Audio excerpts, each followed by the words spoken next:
Het gaat net goed met het klimaat en de fossiele brandstoffen raad je op. Daarom had Europa hem zelfs ten doel gesteld dat 14% van alle verbruikte energie doorwezen moet in 2020.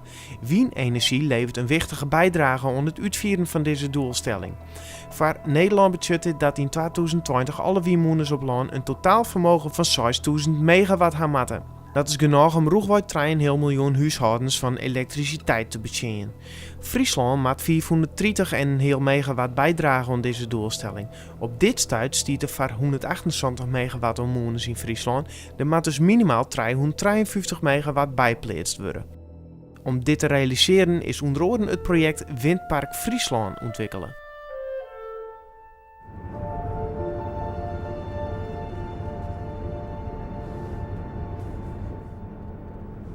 Als ik nu door het landschap rijd en ik zie die openheid en je ziet hoe die openheid eigenlijk steeds vaker verstoord wordt door grote ingrepen, of dat nou infrastructureel is, qua architectuur of qua windmolens. Je ziet dat die openheid en de kwaliteit van het landschap achteruit gaat.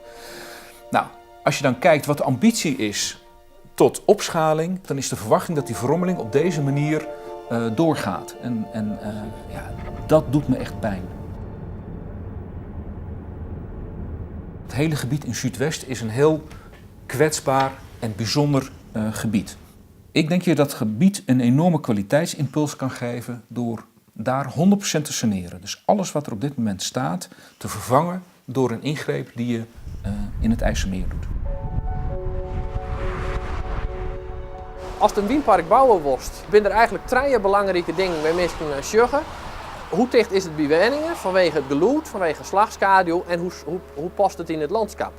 En de locatie, het bijzondere van deze locatie is dat het vanzelf net dicht in de buurt is van woningen. Dus de discussies die haast heel vaak met windparken op land, die haast je net over geluid, over slagschaduw. Hier haast wel nog steeds het landschap, de moon ben goed te zien.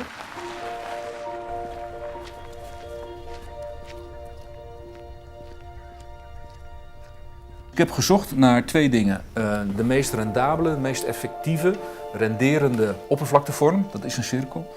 En een vorm waarbij er geen molens meer buiten de zwerm komen te staan. Als het een cirkelvormige windpark bouwt, dan haast als de langs is, de kanten van het park ervaart als minder breed. En alle fjouwer ontwerpen die we nu onderzoeken, had dat effect. En dat is juist als de naar de Oostelijk riest naar Friesland, dan als Breeslandiek voorbij wist eigenlijk het windpark is al uit het zicht verdwenen als het keer naar voren is. Dan haast het zicht op Friesland mooi oer. En ik van de kust de andere kant uit oogt het project minder breed, terwijl het feitelijk er oors nog 1 of 2 maanden aan alle einde kanten steen zouden.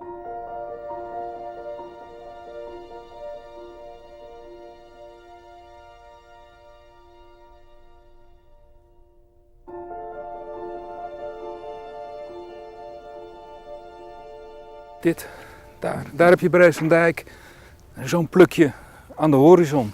Dat blijft helemaal leeg, dat is helemaal leeg. En die hele ruimte erachter moet weer helemaal leeg worden. Mensen die denken dat het IJsselmeer leeg is en dat de kusten hier leeg zullen blijven, is naïef. Ten zuiden van Lemmer krijg je een park, de Wieringermeer aan de overkant wordt volgezet. Dus het is een illusie om te denken dat dit een leeg stukje Nederland blijft. Dat is niet zo. En als je de nieuwe ambities die hierna nog gaan komen meeneemt, dan maak ik me zelf zorgen gewoon.